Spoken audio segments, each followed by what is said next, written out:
Hey, Slater Crusaders, want to go to one of my favorite guests, John Phillips. He's talk show host at 790 KABC in Los Angeles, of course, and also a columnist at the LA Daily News and the OC Register. John, how are you, brother? Great, thanks for having me. Yeah, man, we got to talk about California first, and Gavin Newsom and the tears that we have here in California, TEARS, but also making many tears for Disney fans. Sorry for that, I just felt I had to. It's unbelievable that Disneyland, they're saying that Disneyland may be able to open with 25% capacity next summer. This is insane. Yeah. What are you seeing up in LA? Well, Warden Newsom has put us on house arrest, and he's doing it, he says, based on the science. It's not based on science. It's based on arbitrary decisions. When this whole thing first started, one of the first groups that he blamed for the virus in California were the nail salons. And he did it, by the way, offering no proof.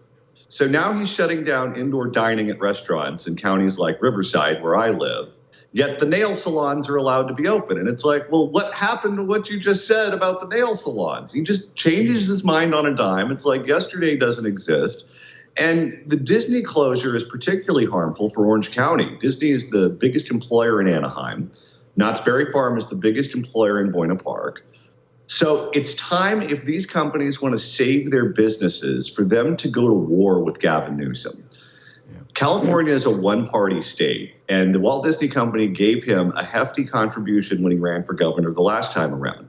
They need to do what Uber and Lyft did and start spending money on television spots, radio spots, newspaper ads, and go to war with this guy and force him to open up.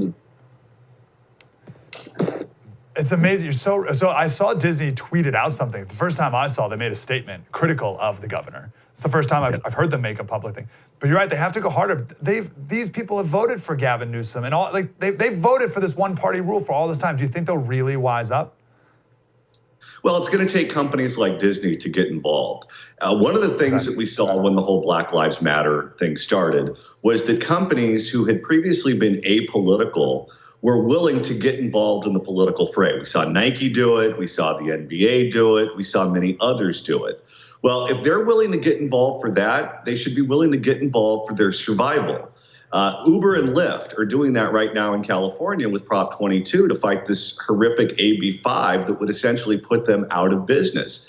If they're successful, that should be the model for the theme parks, the movie theaters, the comedy clubs, and everyone else whose throat is being slit by this idiotic shutdown. Amazing. And again, Disney laid off 28,000 employees. 28,000. Amazing. All right, let's bring it to, and by the way, are the purple tier that is the dreaded worst tier in California.